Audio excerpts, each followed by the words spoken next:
고객을 불편하게 해서 회전율을 높이는 방법은 웬만하면 하지 마세요. 회전율이 높아지지 않아도 다른 방법으로 충분히 해결이 가능합니다. 오늘 제가 그 방법들을 알려드릴게요.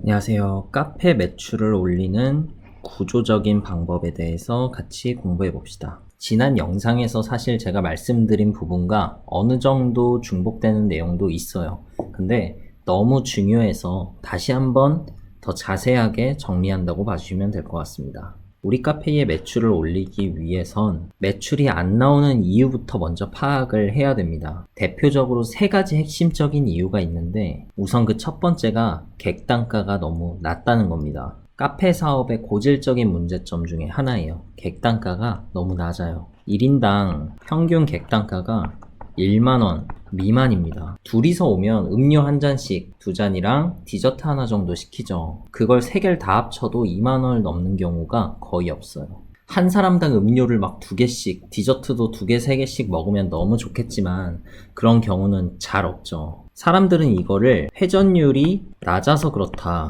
라고 잘못 해석합니다. 여러분들 카페에서 회전율을 높일 수 있는 방법은 테이블 수가 많은 경우밖에 없습니다.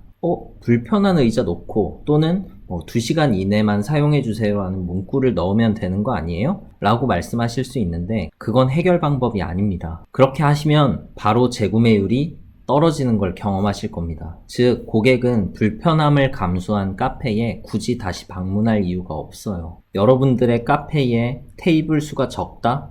이거는 회전율을 높일 수 있는 방법이 없다는 뜻과 같습니다. 고객을 불편하게 해서 회전율을 높이는 방법은 웬만하면 하지 마세요. 회전율이 높아지지 않아도 다른 방법으로 충분히 해결이 가능합니다. 오늘 제가 그 방법들을 알려드릴게요. 카페에서 매출이 안 나오는 두 번째 구조적인 이유는 시장의 크기가 너무 작습니다. 시장의 크기란 우리 카페에 올 수 있는 가능성의 크기입니다. 대부분의 카페는 지나가는 워크인 고객에 의존할 수밖에 없어요. 즉 흔히 말하는 유동인구가 카페의 매출을 견인하는 형태로 되어 있거든요. 그렇다 보니 이 시장의 크기는 곧 유동인구와 같아져 버립니다. 하지만 이 시장 경제에서 유동인구가 많다는 것은 곧 임대료가 비싸다는 말과 동일하죠. 반면 임대료가 낮으면 유동인구가 적어서 영업을 하는 데 있어서 시장의 크기가 너무 작아집니다. 그래서 나온 방식이 SNS를 활용해서 온라인상에서 홍보를 하면 임대료가 낮은 곳까지 사람들이 찾아온다 라고 많이들 말씀을 하시는데 실제 경험해 보신 분들은 알죠. 임대료를 아낀 만큼 광고비를 태워서 결국 임대료가 비싸고 유동인구가 많은 곳과 비슷한 정도의 비용을 지출해야 됩니다. 기본적으로 우리 카페에 올 수 있는 사람의 숫자가 너무나 적어요. 우리 카페에 구조적으로 매출이 나오지 않는 세 번째 이유는 캐파가 너무 적습니다. 이 캐파라는 거는 단위 시간당 만들 수 있는 매출의 양을 의미합니다. 이 커피라는 거는 기본적으로 오더메이드로 만들어집니다. 즉 고객이 주문하면 그때 글라인딩하고 머신에 넣고 물을 뽑아서 만들죠. 좌석을 판매하는 공간 임대형 카페가 아니라 음료를 판매하는 테이크아웃 전문점 같은 경우에는 회전율에 영향을 받지는 않잖아요. 그럼에도 불구하고 매출액에 한계점이 있을 수밖에 없는 건 커피를 한 잔 한 잔 뽑는데 걸리는 물리적인 시간이 필요해서 그래요. 아메리카노도 아무리 빨라도 3분 정도, 그리고 손이 많이 가는 바닐라 라떼나 기타 크림 라떼나 이런 것들은 5분 정도씩 소요가 됩니다. 카페는 게다가 영업시간이 이렇게 있으면 처음에는 사람이 뜸하게 오다가 러시타임에 사람들이 몰리고 다시 뜸하게 있다가 저녁 식사 후에 러시타임이 몰리고 이런 식의 매출 구조를 가지죠. 근데 이 러시타임에 아무리 많은 사람들 1000명이 온다고 해도 나는 이 시간에 만들 수 있는 양이 100이야. 그러면 100가지밖에 매출이 안 나오는 겁니다. 이해되셨나요? 이 세 가지 문제를 해결하는 방법은 두 개가 있어요. 하나는 돈을 써서 해결하는 방법이 있고요. 하나는 큰 돈을 들이지 않고 해결하는 방법이 있어요. 오늘 두 가지 다 같이 말씀드리겠습니다. 먼저 돈을 써서 해결하는 방식은 바로 대형 카페입니다. 요즘 대형 카페들 엄청 많이 생기고 있잖아요. 그 이유는 간단합니다. 대형 카페가 생존에 유리하기 때문에 그래요. 대형 카페를 하면 우선 가격을 높게 받을 수 있습니다. 즉, 객단가를 높일 수 있어요. 대형 카페에 오기 위해선 차가 없으면 올 수가 없습니다. 기본적으로 소득 수준이 있는 사람들이 오고요. 그리고 대형 카페에서 구매하는 음료나 디저트는 가격이 낮다고 생각하시는 분들이 없어요. 기꺼이 비싼 값을 지불하는 시장 분위기가 형성되어 있습니다. 그래서 첫 번째 문제인 객단가 문제가 해결돼요. 두 번째 문제는 시장의 크기였잖아요. 이렇게 조그마한 카페가 있다고 합시다. 여기는 기본적으로 워크인에 의존할 수밖에 없거든요. 근데 서울시가 이렇게 있으면 대형 카페는 서울시 내에 만들기는 정말 어렵습니다. 집가가 너무 비싸기 때문에. 그래서 의정부나 뭐 경기도 광주나 저기 가평, 용인 이런 쪽에 대형 카페들이 많이 생깁니다. 그러면 워크인에 의존하던 카페는 시장의 규모가 이 여기를 걸어가는 사람들이었다면 이 대형 카페는 이 근방의 외곽에 있는 사람들은 다 차를 타고 찾아올 수 있어요. 그래서 시장의 크기가 내 가게 앞에 걸어다니는 사람이 아니라 전방 50km, 멀게는 100km까지도 우리 가게에 찾아올 용의가 있는 사람들을 내포한다는 뜻이에요. 그래서 시장의 크기가 기본적으로 큽니다.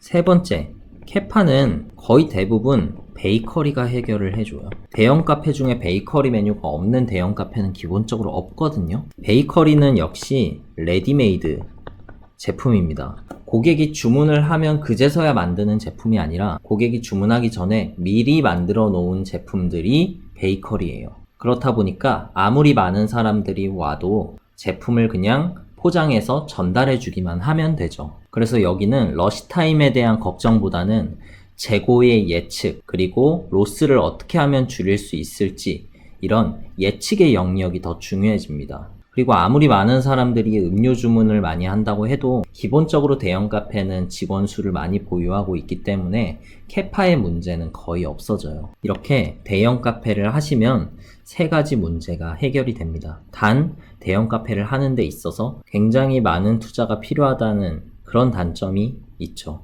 자, 두 번째 해결 방법은 초기 투자가 거의 없는 해결 방식이에요. 바로 보틀 음료입니다. 보틀 음료는 첫 번째, 기본적으로 소비와 이걸 소비하는 대상의 영역을 확장시켜줍니다. 우리 카페에 앉아서 마실 수 있는 소비의 시간이 한정돼 있잖아요. 뭐 1시간에서 2시간 내에 이걸 다 마셔야 된단 말이에요. 그렇기 때문에 그건 무슨 소리냐? 내가 앉아있는 시간 이상으로 소비할 수 있는 양을 구매하지 않는다는 소리예요. 음료를 막 10잔씩 구매할까요? 이거 한두 시간 내에 다 먹을 수 있어요? 아니잖아요. 모든 사람들은 내가 앉아있을 시간만큼의 음료와 디저트를 구매해요. 그리고 내가 먹을 걸 구매하고 나와 함께 동행한 사람 거를 구매하지 집에 있는 사람 걸 구매하나요? 아니죠. 카페에서 소비하는 시간과 카페에 온 대상에 한정해서 소비를 하게 됩니다. 근데 보틀 음료를 하시잖아요? 그러면 이게 확장돼요. 여기서 먹는 게 아니라 집에서 먹을 거를 구매합니다. 그리고 오늘 밤에 먹을 걸 구매하고요. 내일 아침에 마실 것까지 구매를 합니다. 그리고 더 좋은 건 내가 마시는 게 아니라 우리 엄마가 먹을 것까지 같이 구매해요. 이게 소비의 시간과 대상을 확장하는 거예요. 저희 연남 스토어에도 전부 다 보틀화 되어 있다 보니까 한 개만 구매하신 분들이 거의 없어요. 아, 온 김에 엄마 것도 좀 구매하고 우리 형 것도 좀 구매하고 여자친구 생각나는데 여자친구도 좀 구매해야겠다. 두 번째, 시장의 확장인데 시장을 어떻게 확장시키냐? 배달과 온라인 판매가 가능해집니다. 자, 우리 카페가 여기 이렇게 있어요. 우리 카페가 워크인 고객에 의존한다면, 즉 테이크아웃과 우리 좌석 판매에 의존을 한다면 이 앞을 걸어가는 사람만 구매할 수 있죠. 뭐 인터넷을 보고 들어오든 뭘 하든 어쨌든 우리 가게에 앞을 지나가야 되고 우리 가게에 들어와야지만 구매할 수 있습니다. 근데 배달을 하시면 무슨 일이 벌어지냐? 우리 카페에 오지 않고도 반경 5에서 10km까지는 바로 구매해서 그 자리에서 마실 수 있다는 뜻이 돼요. 즉, 시장의 영역이 여기에서 여기까지 확장이 되는 겁니다. 근데 여기서 온라인 판매까지 하시면 이 영역이 반경 10km가 아니라 전국으로 확대가 됩니다. 우리나라 전체 제주도까지도 우리 제품을 구매할 수 있게 돼요. 컵 음료는 배달해보신 분들은 알겠지만 쏟아지거나 품질상의 문제가 발생하는 경우가 굉장히 많아요. 근데 이 보틀 음료는 새거나 가는 데 있어서 품질에 문제가 발생하는 경우가 테이크아웃 컵에 비해서 현저히 낮죠. 그렇다 보니까 배달과 온라인 판매까지 가능해지는 겁니다. 온라인 판매를 하시려면 다들 아시다시피 즉석 판매, 제조, 가공업을 받으시면 돼요. 자, 마지막으로 캐파 문제도 해결이 됩니다. 이건 베이커리랑 마찬가지로 레디메이드라서 가능한 거예요. 컵 음료는 오더메이드지만 이 보틀 음료는 레디메이드로 만들어지잖아요. 아침 시간에는 사람이 없다가 점심 이후 러시타임, 그리고 사람이 없다가 저녁 이후 러시타임, 이렇게 두 번의 러시타임이 있다고 가정해 봅시다. 그랬을 때 컵 음료는 미리 해놓을 수 있는 게 거의 없죠. 그래서 이때 엄청 바쁘다가 또 사람이 쉽니다. 그리고 다시 바빠요. 이런 구조가 아니라 이 바쁜 시간을 이때 미리 해놓을 수 있는 겁니다.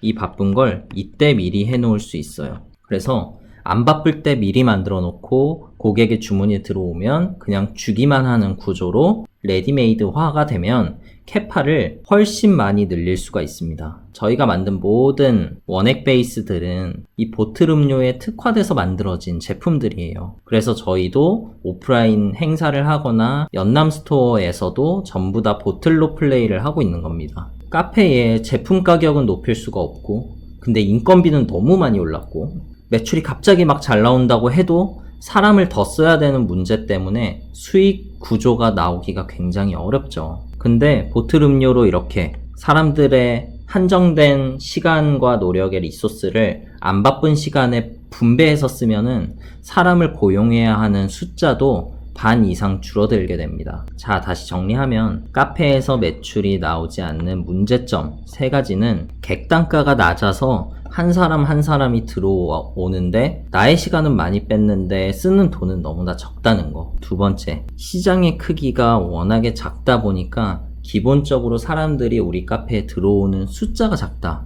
3번째, 캐파가 적다 보니까 사람들이 갑자기 많이 와도 결국에는 채용을 더 해야 되고 결국에는 수익화가 되기 어렵다는 문제점들이 있습니다. 이걸 해결하는 방식으로는 첫 번째, 돈을 쓰는 방식으로는 대형 카페가 있고요. 이 대형 카페는 소득 수준이 높은 사람들이 기본적으로 오고 여기에서 기대하는 가격의 상한선이 워낙 높다 보니까 제품의 가격을 높일 수 있다는 점. 2번째로 사람들이 찾아서 오다 보니까 수도권의 외곽 또는 부산 같은 대도시의 외곽 지역에 있어도 그 대도시 전체 인구를 아우를 수 있는 정도의 시장의 가능성의 크기를 확보하고 있다는 점. 베이커리 위주 그리고 많은 인력을 활용해서 캐파의 한계점을 극복할 수 있다는 점이 있고요. 그리고 보틀 음료를 도입했을 때는 소비의 시간과 공간 그리고 소비를 하는 대상을 확장시켜서 사람들이 한 번에 많이 구매할 수 있는 심리적 효과를 만든다는 점. 그리고 2번째는 워크인에 의존하지 않고 배달과 온라인 판매, 배달과 배송이 가능해져서 시장의 크기가 확장된다는 점. 3번째는 역시 베이커리랑 마찬가지로 미리 만들어 놓음으로써 고객들이 아무리 몰려도 한 사람이 쳐낼 수 있는 매출의 양이 늘어난다는 점. 이렇게 제가 제시한 2가지 방식으로 여러분들의 매출이 2배, 3배 늘어날 수 있기를 진심으로 바라겠습니다.